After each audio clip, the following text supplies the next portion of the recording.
काम किया जाएगा। हो गया। अगला प्रश्न है रतन देवासी। प्रश्न संख्या 403। जवाब आ गया है? जो आगे तो पूरा पूछो। एक ही मुझे पूरा पूछना है इसमें। माननीय मंत्री जी, आपने जो परिशिष्ट बिंदु संख्या 1 और 2 का परिशिष्ट 1 और 2 में आपने जवाब दिया है, तो परिशिष्ट 1 में तो ठीक है, आगे आप परिशिष्ट 2 में जो है उसके अंदर आपको अगर आप ध्यान दो तो 2022, 2023 और विशेषकर 2024 में ये जालोर जिला इतना बड़ा जिला है कि आप देखो कि जालोर, आहोर, भीनमाल इनका तो भंडारण के लिए सुमेरपुर जा ही रहा है, मगर रानीवाड़ा का जो कंटिन्यूस हर साल है उसके भंडारण के लिए भी सुमेरपुर जाना पड़ता है, जो लगभग 150 किलोमीटर से अधिक पड़ता है। और दूसरा, सांचौर में भी बालोतरा और बाड़मेर तक जाना पड़ रहा है। तो आप समझ सकते हैं कि इस भंडारण करने के लिए पड़ोस में 15 किलोमीटर पे गुजरात आ जाता है, तो कृषक जितने हैं किसान, उनको तो उनके मूल्यों के लिए वो वहाँ चले जाते हैं ताकि उनको ज़्यादा तकलीफ नहीं देखनी पड़ती। और जो सोसाइटियाँ हैं वो खुद भी कह देती है कि हमारे पास में यह भंडारण नहीं है, इतना दूर भेजना पड़ता है, तो वो खुद उसमें जो है वो इतनी रुचि नहीं लेता है और ये तकलीफ आती है। मेरा आपसे अध्यक्ष महोदय के माध्यम से एक ही निवेदन है इसमें कि बिंदु संख्या 3 में जो आपको जवाब आपने मेरे को दिया है उसमें उन्होंने सिंपल लिख दिया कि मुख्यालय पे जमीन उपलब्ध नहीं है। इसमें किसी ने मेहनत नहीं की, देखा नहीं। मुख्यालय तो ग्राम पंचायत है, अभी नगर पालिका थी, वापस ग्राम पंचायत हो गई।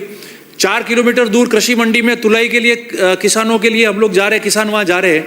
4-5 किलोमीटर के रेडियस के अंदर बहुत सारी जमीनें उपलब्ध है। अगर उन जमीनों को ये मेहनत करते हैं तो चिन्हित करके जिला कलेक्टर के माध्यम से आ जाता आपके पास में, और मुझे विश्वास है कि आप इसको भेज देते। तो मेरा निवेदन है कि आप हमको इतना दूर नहीं जाना पड़े, किसान परेशान नहीं हो, गुजरात में जो है यहाँ का किसान नहीं भेजे। इसलिए मैं आपसे एक ही निवेदन करता हूँ कि इस जमीन को जिला कलेक्टर के माध्यम से आसपास गाँव में चिन्हित कराकर और यहाँ इसको भंडारण के लिए आप वेयर हाउस बनाने की आप पूरा निवेदन आपको करता हूँ और इसकी घोषणा आप कराएं, ताकि क्या है कि पूरा जो है दूर नहीं जाना पड़े। ये एक ही प्रश्न है। मैं आपके माध्यम से माननीय सदस्य को अवगत कराना चाहूँगा कि जालोर जिले में हमारे पास अभी 3 गोदाम हैं, जिसमें जालोर में 10,400 मैट्रिक टन की हमारे पास वहाँ भंडारण क्षमता है। भीनमाल में हमारे पास 4,850 मैट्रिक टन की क्षमता का गोदाम उपलब्ध है और सांचौर में 1,800 मैट्रिक टन का हमारे पास गोदाम उपलब्ध है। अभी हमारे पास इस पूरे ज़िले में, जालोर ज़िले में 17,050 मैट्रिक टन की क्षमता के भंडारण की क्षमता के गोदाम हमारे पास उपलब्ध है।